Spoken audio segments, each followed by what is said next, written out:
తెలుగుదేశం కాపుల మీద గురిపెట్టింది. కాపులను దగ్గర చేర్చుకోవాలనే ప్రయత్నానికి శ్రీకారం చుట్టింది. ఇప్పటికే సానా సతీష్ రూపంలో అది ఒక సంకేతంగా కనిపిస్తుంది. కాకినాడకు చెందిన సానా సతీష్కి లోక్సభ టికెట్ ఇవ్వాల్సి ఉన్నప్పటికీ అది చేజారిపోవడంతో రాజ్యసభను పట్టుబట్టి ఆయనకు అప్పగించారు.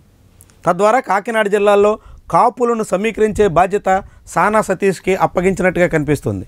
అదే సమయంలో పశ్చిమ గోదావరి జిల్లాలో కూడా భారీగా కాపు నేతలను చేరువ చేసుకునే పనిలో ఉంది. ఆళ్ల నానికి ఇప్పటికే పార్టీ సభ్యత్వం కూడా ఇచ్చారు.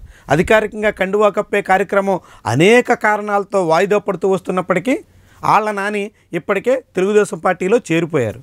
ఆళ్ల నానితో పాటుగా గంధి శ్రీనివాస్ కూడా తెలుగుదేశం పార్టీ గ్రీన్ సిగ్నల్ ఇచ్చేసింది. త్వరలోనే గంధి శ్రీనివాస్ తెలుగుదేశం పార్టీ పంచన చేరబోతున్నారు. ఈ ఇద్దరితో పాటుగా ఇతర అనేక మంది కాపు నాయకుల కోసం టీడీపీ వలవేస్తుంది. కాపు నాయకులందరినీ తన వైపు తిప్పుకోవాలని ఆశిస్తుంది. కాపుల్ని పూర్తిగా జనసేనకు వదిలేయకుండా తమ పార్టీలో కూడా బలమైన నేతలు ఉండాలని టీడీపీ అంచనా వేస్తుంది.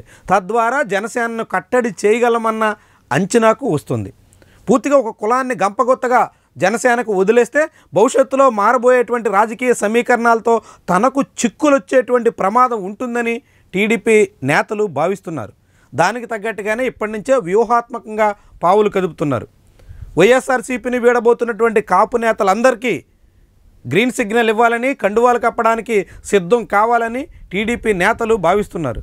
అనేక మందికి ఇప్పటికే మంతనాలు జరుగుతున్నప్పటికీ స్థానిక టీడీపీ నాయకత్వం నుంచి ఉన్నటువంటి అభ్యంతరాలతో ఆచితూచి వ్యవహరిస్తున్నారు.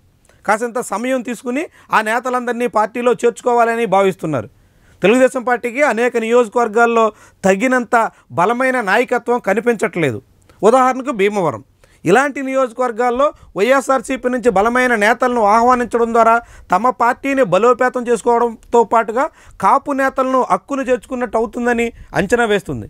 ఇలాంటి పరిస్థితి ఉభయ గోదావరి జిల్లాలతో పాటుగా విశాఖ జిల్లాలో కూడా అనేక నియోజకవర్గాల్లో టీడీపీ వ్యూహాత్మకంగా పావులు కదుపుతుంది.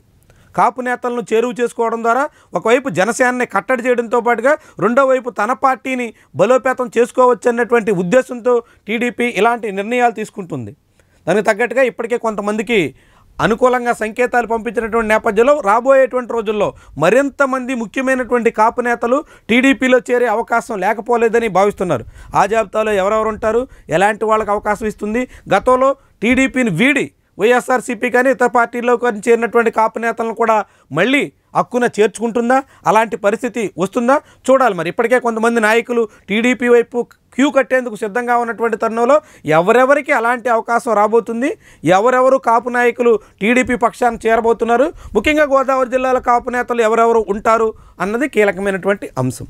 వీడియో నచ్చితే లైక్ చేయండి, కామెంట్ రాయండి, షేర్ చేసి సబ్స్క్రైబ్ కూడా చేయండి. Thank you for watching.